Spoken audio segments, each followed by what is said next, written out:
Welcome all of you to Still and Moving Center's weekly Gems from the Wisdom Traditions, where we take up little jewels of thought that are presented from one of the world's traditions by someone who has some familiarity with that tradition. And we just allow it to sparkle by that person shining light on it, and then all the rest of us reflecting upon it. We're really fortunate today with the theme that we have of spiritual progress, allowing seeds to sprout, to have with us someone who has been a Christian minister herself and who has studied deeply not only the traditional Christian teachings, but also, and maybe these are even more traditional, the mystic side of Christian teachings. And this is our own, from Still and Moving Center, Ariel and Milk teacher, Katharine Harts. So Katharine, it's so lovely to have you. Good to see you from Tucson. Well, I also teach Ariel, and I just got through teaching the first Ariel children's class since the pandemic. And yay, to have children in our midst, really great focused group. And I am all sweaty, but maybe you can't tell that. But that's exactly the epitome of what I want to talk about when we talk about growth and seeds. Some people would say either you're a minister or you're an aerial dance teacher. But to be both, to me, is... that's my passion, and it's the combination of honoring our incarnation in these bodies. So I didn't have much time to overthink this because Renee just called me yesterday, and it's kind of great because I didn't have to torture myself by overthinking it. But I did immediately have an idea with the theme of seeds to just contrast a little bit about what growth means in the fall redemptive model versus the creation-centered mystic model of growth.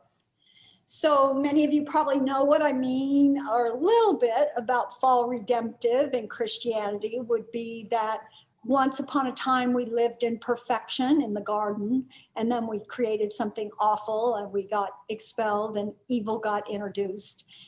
But Jesus came along, and God and Jesus made this deal that, you know, he would die, a transaction, he would die, and it would cover our sins. Now, that has been an overemphasized part of Christianity, and I just want you to know that there are many layers and many types of Christianity out there. And there were at the time of Jesus too. And I went to seminary and graduated from there. And then I went straight to study creation-centered spirituality and the Christian mystics. So I put together this chart. I don't know, I'll screen share it. Just as we think about seeds and growth and what growth means in the fall redemptive model and what it means in a creation-centered mystic model. So I just kind of put together, a lot of this comes from Matthew Fox, if any of you are familiar with him. I studied with him and got a master's in creation-centered spirituality to balance out my work in seminary. So fall redemptive begins with sin. We're all sinners.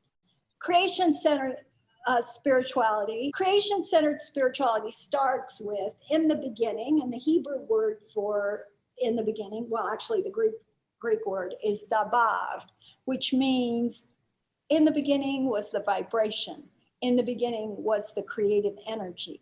So God's creative energy is infused in everything, in us, everything. Two different starting points, right? We've heard enough Yeah. about we're sinners, right? I don't know if any of you have been at church when they have a baby and they baptize them to save them from sin. You're looking at the little baby going, really? You're already calling that little child the sinner. Anyway, the second thing I'm just kind of contrasting is in fall redemptive, the emphasis is on original sin, and in creation spirituality, original blessing. Both of these, the original blessing theology is imbued in all of Scripture. There is a thread through Scripture about we are original blessings.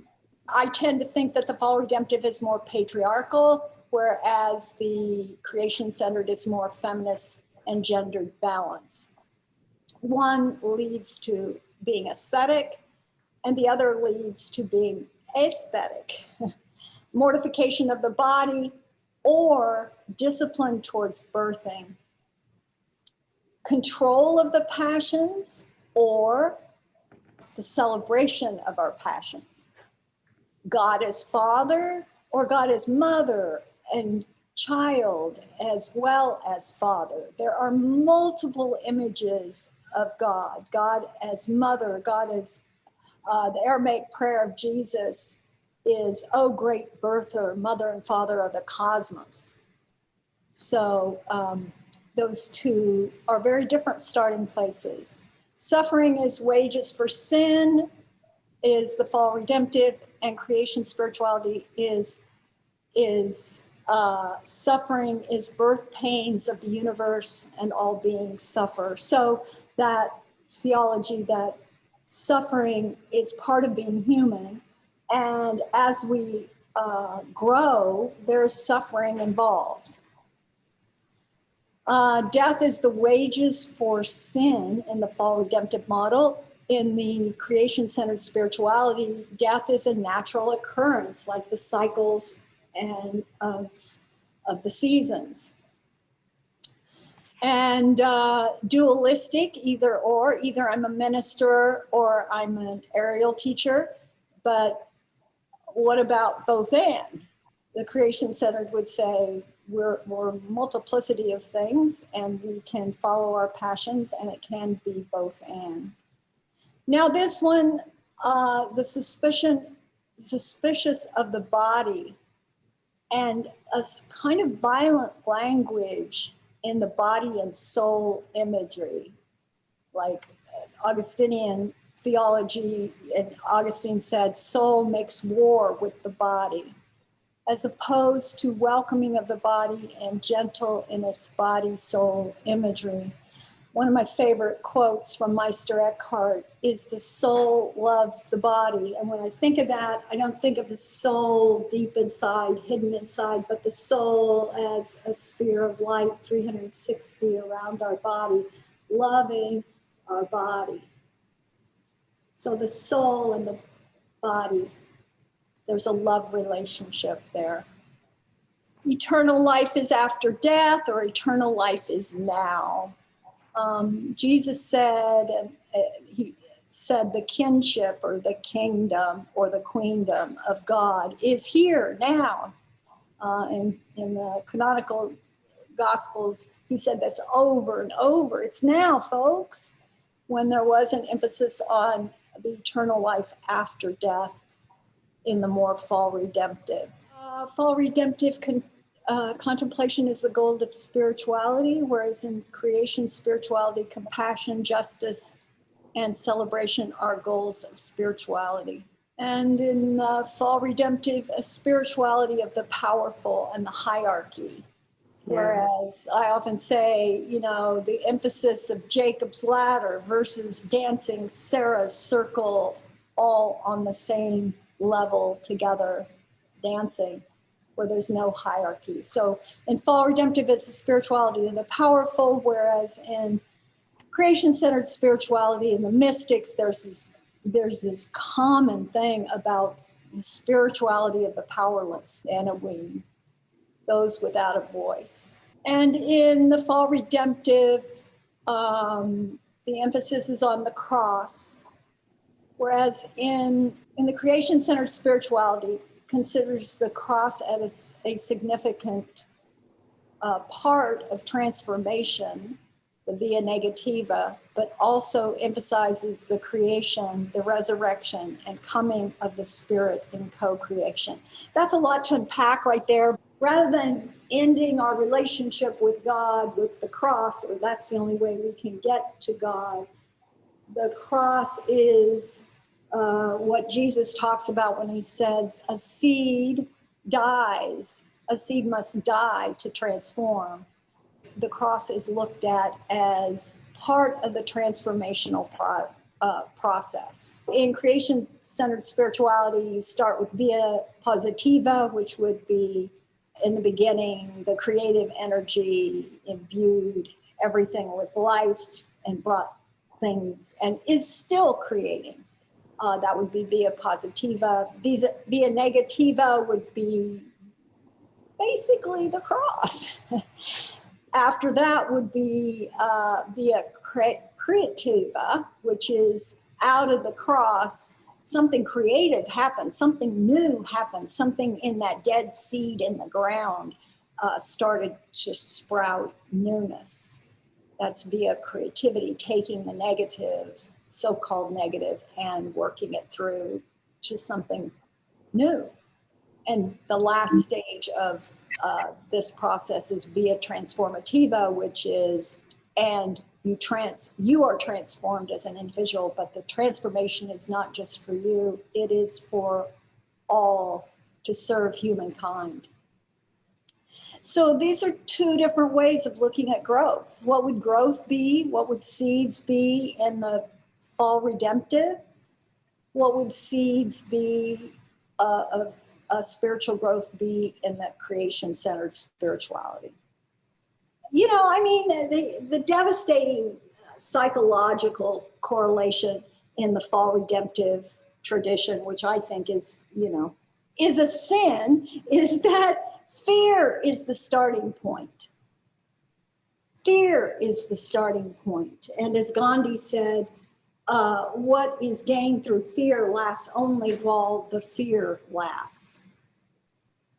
So what if religion, all religions, was to be based on, you know, this wonder of the creative energy, and that we're part of that creativity, and we are to trust in life as a blessing in our earthiness, and trust in our own earthiness and our own body, and trust the cosmos. Now notice I'm not using the word faith.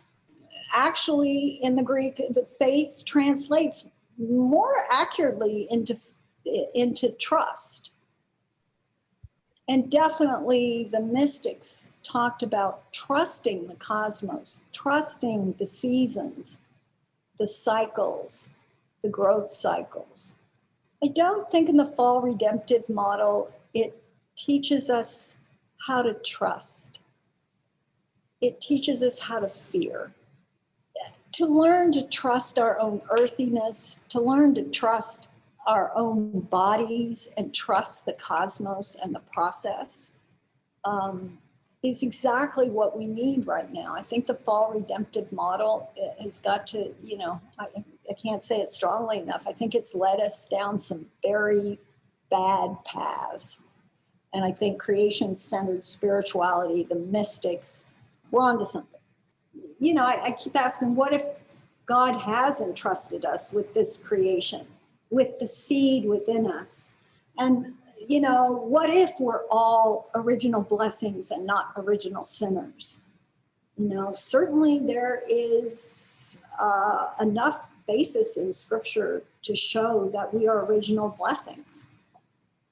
And God, the Creator, meant it all for good. So the psychology of creation-centered spirituality is not a psychology of whether we are innocent or we have a good reputation or we've done enough good deeds or if we're upholding the status quo. All of those were complaints I had growing up as a child in the Presbyterian Church. I said, it's just part of the country club. That's what it is.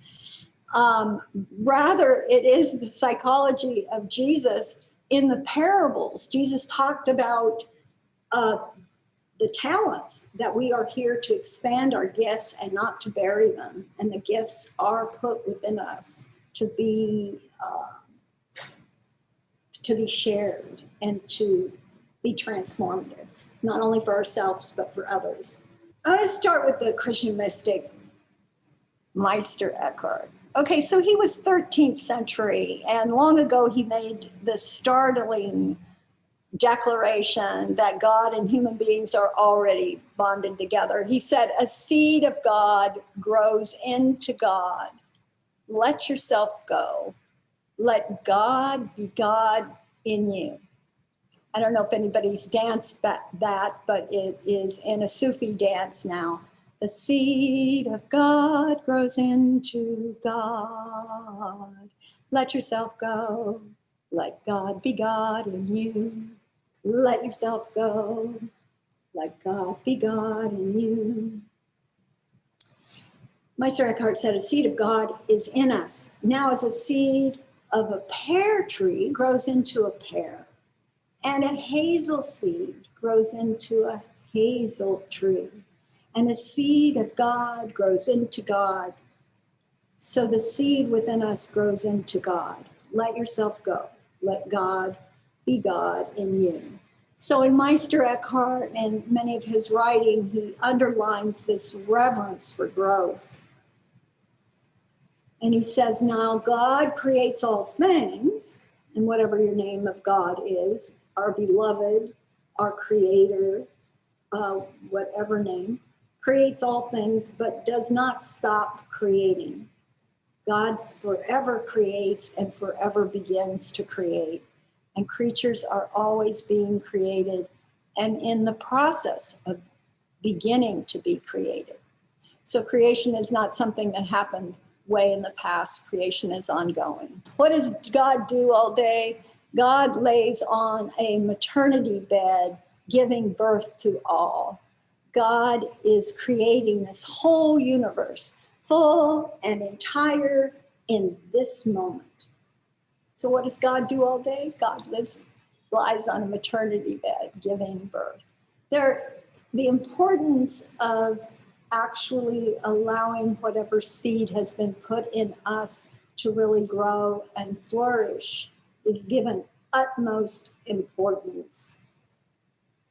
In fact, Jesus says, as recorded in the Gospel of Thomas, that Gnostic text, says something that kind of wakes us up to know how important it is that we listen to the seed that's been planted in us, to listen to what wants to be birthed in us.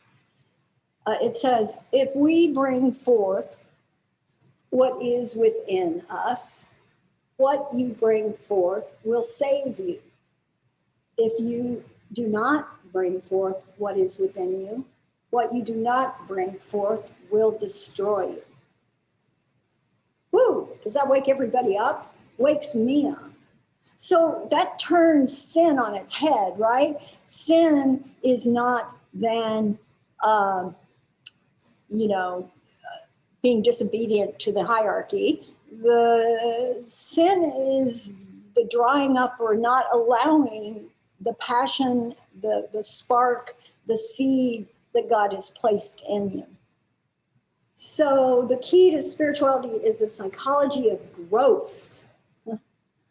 Therefore, the fall is not a fall from perfection, back to the garden, but a frustration of growth. When you build your basic understanding of the universe on nature's cycles rather than a mythical past where everything was perfect and that our aim is to be perfection, you learn to reverence change and process in the Creation-Centered model. My favorite Christian mystic actually came before Meister Eckhart. It was Hildegard of Bingen. She was many things. She was a composer. She was an artist doing visual mandalas. She was a botanist. She saw sin as stagnation of greening, and that all of us are to green. And she coined a phrase called viriditas, this greening. We need to hear a lot more about this, that greening is the very thing we probably need to have as a basis of our ecology, and that in the moment that we stand in history with climate change, et cetera, wouldn't it be great to have an interfaith kind of theology that was about greening, and that is spirituality, that greening, just moist, verdant vitality, that is incarnating the cosmic Christ. And the cosmic Christ is everywhere. Hildegard was influenced, of course, by her beautiful environment. She took a lot of her theology that she wrote about, not only from her visions, but also from the landscape that she found herself in. She also took it from scripture because, again, these are in the scriptures, they're the canonical scriptures as we have them. There's a lot about, Hosea says, I am like a cypress evergreening. All your fruitfulness comes from me, comes from the cosmic Christ. I am like a cypress, or God is like a cypress evergreening. All fruitfulness comes from me. She's in the 12th century, and she's painting these. Many of you probably seen these, but as we're talking about seed and spiritual growth, she had a cosmology, and you'll see her in the left corner there, sign that Hildegard did these, and the 4 directions, and I just think they're exquisite. This is her idea of the cosmos as an egg. I mean, the only other thing that I just wanted to say is that, you know, death in the fall redemptive model is our punishment for our sin, whereas death in creation-centered spirituality is a natural process and can be trusted, and that we can be trusted with death. I have been privileged to witness people, you know, in these last phases of life, and I've seen creativity come forth, and I've seen a process of dying that gives them new life, new relationships, new ways of seeing things. And oftentimes this dissolving of separateness and more of interconnected with all beings. Can I ask the first question? Sure. I love that idea of each of us having a divine seed within us, that it's simply a matter of us allowing to sprout. And I wonder, is there a way to think of that at the same time as thinking of each of us having the opportunity as choosers? And on that chart you gave, I think, let's see, across from human as sinner was human as a chooser. So the seed that is within us that we can allow to naturally sprout into the divine, how is that related with seeds that we can sow ourselves? From the natural cycle of, if we plant certain kinds of seeds, certain things will grow. If we plant other seeds, other things will grow, which you mentioned with the hazel seed and the hazel tree. Yeah. So, I guess the word that comes to me is we're co-creators. That seed God that is within us, we co-create with God, with our beloved, with the love of self with the capital S. And our, you know, I want to say a shout out to our bodies. I mean, Debbie Rosas, is that her last name? Your Nia? She said in one of those quotes for this week about, you know, I want to pursue my body as an indication of my unfoldment. I don't know how she said it, but I'm struck by that. You know, it's really true. I say my body is my spiritual director. And some of that time is wonderful, passionate spiritual direction. Sometimes it's not so pretty, you know, I mean, but I have to honor what messages are coming through and honoring that as voices of the divine within me as well. But co-creating, yeah, we're, you know, I think fall redemptive makes us infantile, you know, makes us the father in the sky and we're the children and we have to plead for this or that. Whereas a creation-centered spirituality is about acknowledging our empowerment, our co-creation with God. Also, that puts us in a deeper relationship with God because we have to listen ongoing, moment by moment, kind of beloved and loved relationship. Mm-hmm. Whereas fall redemptive, it's a transaction. Jesus died for my sins, done, right? I'll give you that Debbie Rose's quote that you mentioned.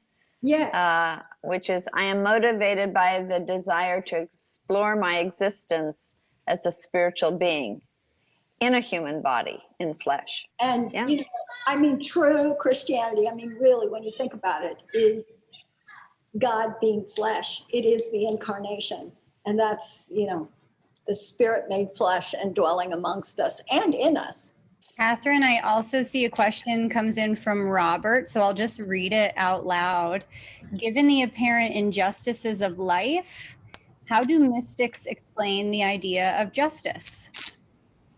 Oh, I wish I had Hildegard's painting of justice. She's got this, it's like a red head and a flame coming out of his head. And I think for the most part in Christian mystics would say that our spirituality is for the underdogs. Our spirituality is for those who have no voice. And it cultivates compassion. Oh, Kurt, okay. Yes, yes. First of all, thank you so much. I'm astounded. I don't know where Renee finds people like you, but I just found that presentation so beautiful and succinct, and you covered so many really core points in regards to not just a Christian mystic viewpoint, but in each case, I was hearing like the universal standpoint, which you could find in any mystic tradition, whether that's Buddhist or Hindu, whatever. To me, that was really just a exemplary and wonderful talk you just gave. And I'm very appreciative. You know, one of the terms that you used, which I had never heard before, was you called it a Greek term, debar. Debar. Yeah, and I know that, for example, in the Gospel according to John, we have a reference to the word or the verbum, and so I'm wondering if that is that the same thing? Is that an equivalent? That's actually where I'm pulling it from. Okay. So the Greek word is debar there. In the beginning was debar. Okay. So that's where I'm pulling it from, and then translating that back to the Hebrew in the first chapter of Genesis.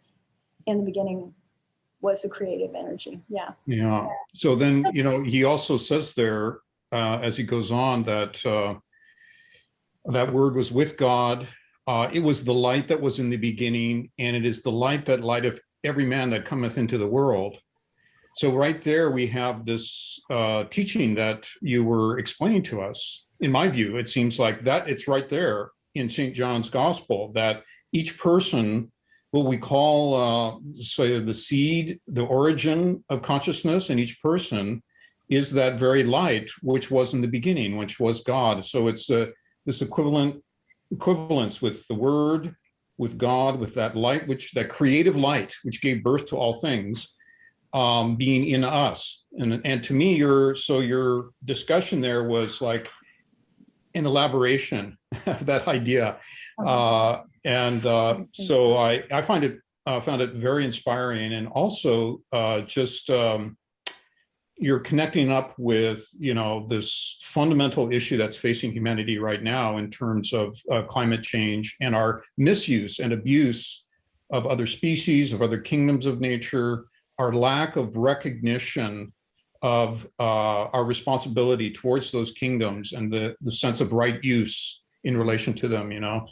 I wonder if you could say a bit more about that. You just touched on it briefly, but how do you see that?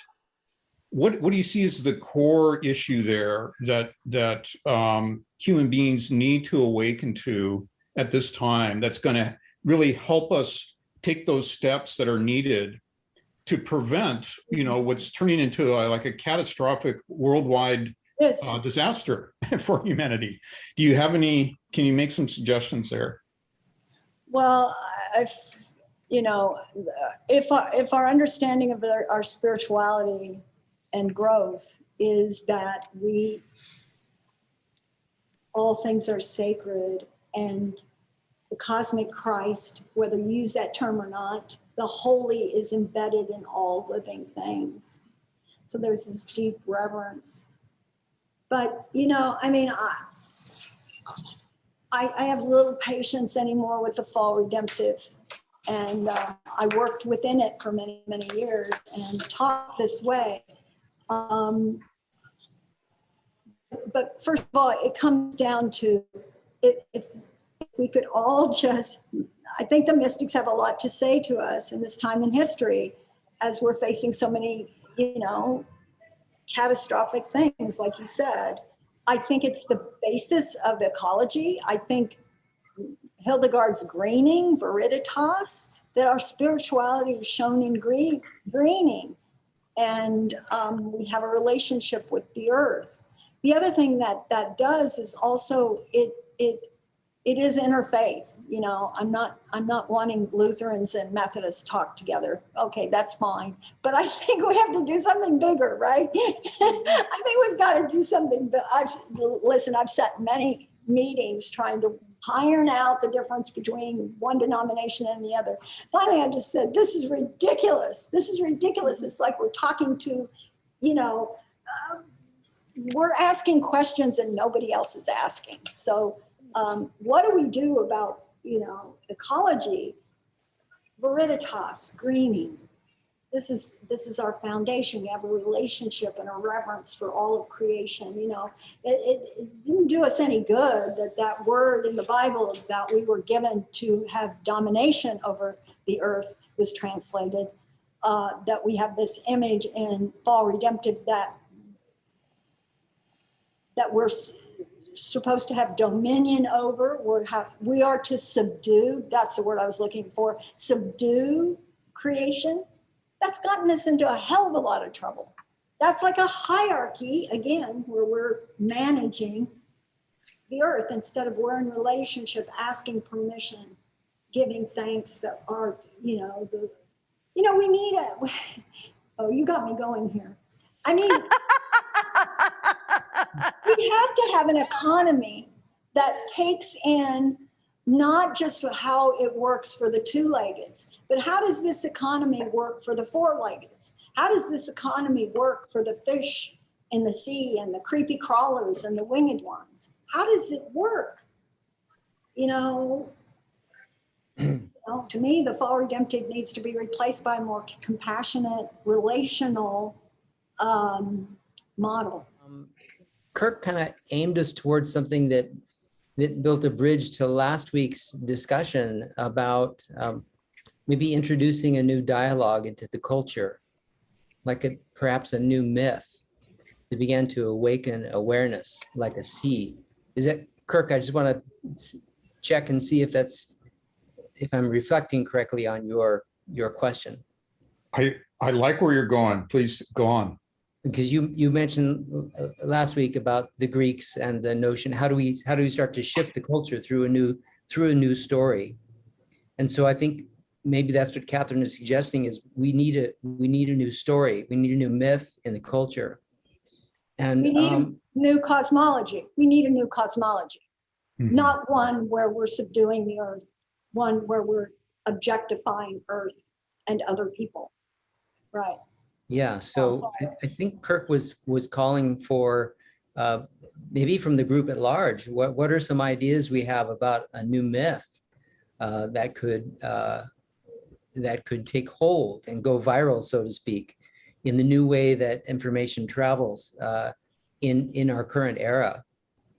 Because I hang out with a lot of people that are quite a bit younger than most people in this group. And I find that a lot of them are much more awake than we were at their age. So I think the seeds are there. I'm just curious if others have ideas about what is that new myth? What is the new story that we begin to share? Great question. Yeah, well, I think Catherine was articulating it, actually. It seems to me, because part of the idea of mystic consciousness, mystic awareness, is that you're also seeing what's at the root behind not only your own tradition but other traditions, right? A mystic is someone who's seeing deeper into nature, and the great rishis, the great teachers, Jesus, Buddha, Krishna, and so on. They were all visionaries and seers, in the sense that they saw more deeply into the nature of things, of the reality of things, right? So we've taken an interpretation of what they said, and we've crystallized it, dogmatized it, and made it into something that it's not. And we're suffering the consequences. And it's not just Christianity, so it happens in every tradition. But so I think we're part of what Catherine is suggesting is that, and you find this in other traditions, of course, that if we really got back to the roots, we don't have to create a new mythology. It's been given repeatedly throughout history, and if you study deeply, and not just on the surface, but you have to go deep into study. If you study the teaching of the Buddha, which is vast, there's over what is it, 130 volumes or so in the Tibetan tradition of the canon. All it's attributed to the teaching of the Buddha. And, it's the same for Pythagoras. It's the same for Jesus. The Bible itself is an esoteric document, but we've concretized it. We made it into something literal when it's rich with allegorical meaning. So anyway, Kirk, let me ask though, with the younger generation having a 15-second attention span, how do we get the story to spread at that level? Because if it's only those of us scholars that dive deep that get this message, there's no hope. Yeah. Well, I think I have to say, I think Catherine just articulated it very beautifully. The idea that creative energy, which we call God, we may have a different name for it. It may be Buddha, it may be the Krishna principle, depending on whatever tradition it is, whatever name you want to put on it, that which gave birth to the cosmos, and which is a divine unfoldment, a divine giving. That's the other thing you find in the Hindu tradition. It's sacrificial. It's bodhisattvic. It's a gift that from above, the descent from above below into manifestation. It's a giving process. And so we have to emulate that process. That same principle is in us. It's like a sun. It's like seeds of the sun within us, which require, if we want to be in harmony with it, we also have to be givers and blessers and benefactors to everything that's around us, right? Otherwise, we are not going to be in harmony with it. If we're working for some isolated self, isolated group, we're going to be out of harmony with it. So it always has to be inclusive, always drawing a larger circle, attempting to expand that circle, and not only internally, but externally trying to act and think and speak on behalf of that wider God that we are. I get it, and I bet everybody in the circle gets it. How do we get the message out to people with a 15-second attention span? That's kind of where I'm going. Well, yeah, no, I hear you. I think that's part of the issue. I think Tolkien took a stab at it. I think George Lucas took a stab at it. Perhaps there's some other creatives that can speak through that through the mechanism that's in place now. And we're talking about TikTok and, some of the other social medias, which I've shut them all off, but that's kind of where the word is spreading right now. It's not in the Holy Bible, and it's not happening at a university. It's going on in TikTok. Yeah, well, I think that's a challenge for any person who is working to or sees part of their dharma as awakening humanity in general, not only oneself, but in general. And I think, these Zoom meetings are an aspect of that. These are getting posted online. They're getting shared. People are watching them. The word is getting spread. But it's a challenge. How do you use the contemporary media to spread that message? It's a great question, David. So maybe you can study that and get back to us. I guess I want to also say, I think that, there is the larger message, but I think each of us as individuals can love and share our message with the people around us, and be kind and take care of animals and live the principles of Jesus and Buddha, and live the principles of love and caring. And if we do that, as we take care of ourselves, in my belief, we're one, we are changing. No, it's not the larger TikTok. And I don't have an answer to that.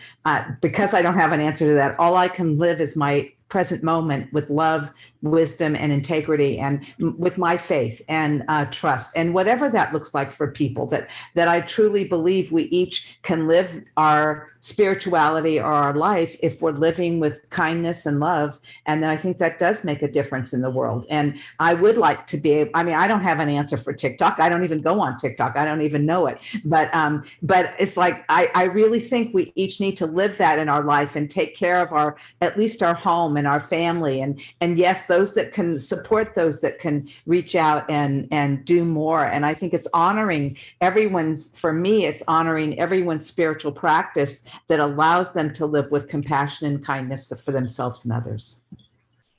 Beautiful. Beautifully stated. I mean, I go back to the co-creator, and God, or whatever name, the God of many names, is still at work here. God's still creating. God's still creating. I take hope in God's still creating. And I found the Julian of Norwich quote that I wanted to share with you, in that she held a hazelnut in her hands. I think the biggest media that we have is creation itself. People going out in nature, which happened a lot more during the pandemic. So I think a lot less of TikTok and all that. I think of cosmic Christ, or the God of many names, still working and creating through creation and speaking. God's still speaking. It's not over. And yeah, we have a responsibility because we're co-creating. So it's good to ask that question. What's my part in the co-creation of this newness, bringing forth, birthing us into this next place? But Julian, okay, back to Julian. She had a hazelnut in her hand and she wrote this. So imagine you have a hazelnut in your hand. And this is her image, the image that God gave to her. And in this, the Creator showed me a little thing, the quantity of a hazelnut lying in the palm of my hand. And it was as round as any ball. I looked upon it with the eye of my understanding and thought, what might this be? And it was answered to me. It is all that is made. I marveled how it might last, for I thought it might suddenly have fallen to nothing for littleness. And I was answered in my understanding. It lasts and ever shall, for the Creator loves this hazelnut. And so have all things their beginning by the love of the Creator. In this little thing, I saw three properties. The first is that the Creator made it. The second is that the Creator loves it. And the third is that the Creator keeps it. Julian of Norwich, Revelations of Divine Love. Good. beautiful. So I mean, that's where the hope is, right? That we're not alone in this journey. We are not alone. Hmm. Very inspiring. Robin Rohr, I'm so glad that you've joined us. I know that you also have studied deeply and know Matthew Fox. As Katharine mentioned, she had studied under him.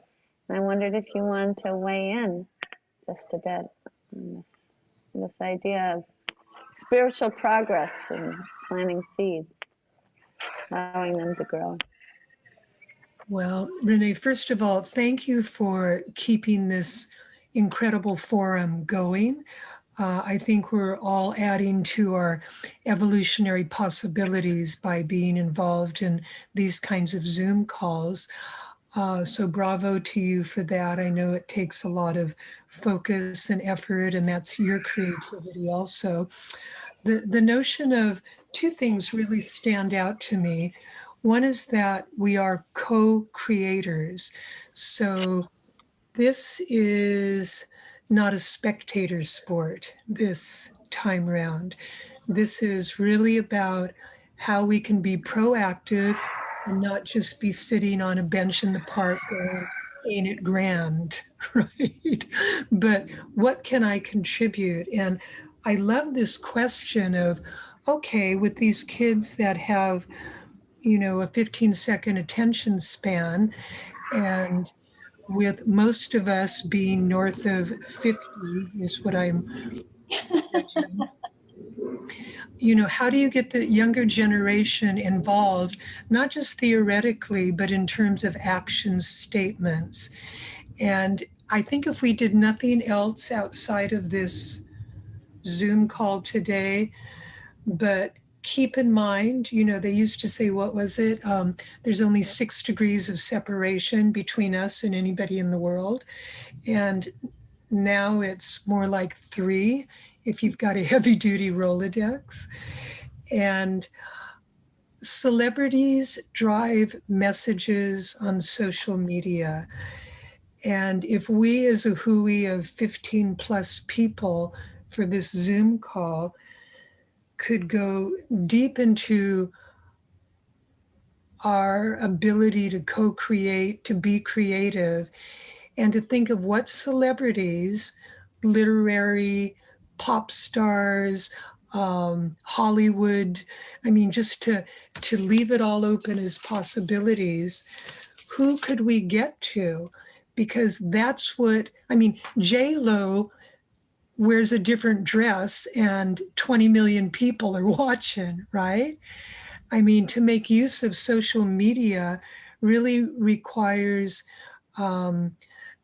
being driven by celebrities. So that's my little piece of the co-creation, that if you want to get the message out to more people, and again, just aside from messaging, who's going to be proactive and actually do something, take leadership to get something done? Those are things that I'd like to just stir up in everybody's think tank. Well, we are at the top of the hour, and there are so many more questions to be asked and answered. You've certainly got our wheels turning and our little bags of seeds ready to start planting, I think, Katharine. It was just a marvelous, and as you say, very impromptu agreement that you made to speak at such short notice. And so the way it came out so beautifully is kind of overwhelming. I wanted to ask Kevin, who is south of 50, south of 40, if he would kindly give our vote of thanks to you for the day. Kevin? Yes, well, Katharine, it's so nice that you agreed to speak. And, you know, I'm used to seeing you facilitate classes, so this was really a great ray of sunshine, and I just am so happy that you agreed to do it. It was very well done. Thank you so much. And to all of our participants as well, thank you. I just wanted to quickly touch base about next week's topic. It's with John Powers on the Aquarian individuation from the Theosophical tradition. So that's again, same time next week, 3 p.m. Hawaii Standard Time. Okay. Thank you all ever so much, and especially Catherine. Thank you. Just beautiful. Thank you. Everybody participating. Love it. We co-created this. Catherine. We co-created this. Yes, we did. Very good. Blessings. Thank you all. Stay well. Bye-bye. Thanks. Aloha. Thanks so much, everyone. Catherine, I love that you were speaking on Christian mysticism with a Hindu Shiva and a I know. Buddha statue behind yourself. Listen, you know, we've got to break down all those. I mean, yeah, fall redemptive in rigidity is in many forms. So we need to start talking in the mystical language in Creation-Centered in all traditions. Yeah. Just not the Methodists and the Lutherans talking. That's too small. Sorry. I've spent too many hours doing that.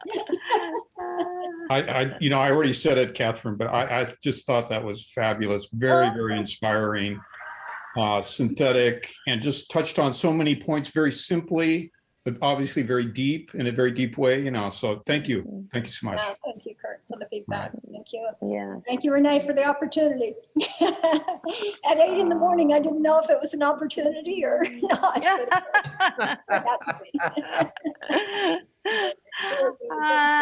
Yes, I always hope that people appreciate getting thrown into the deep end of the pool great. at the last Thank you. moment.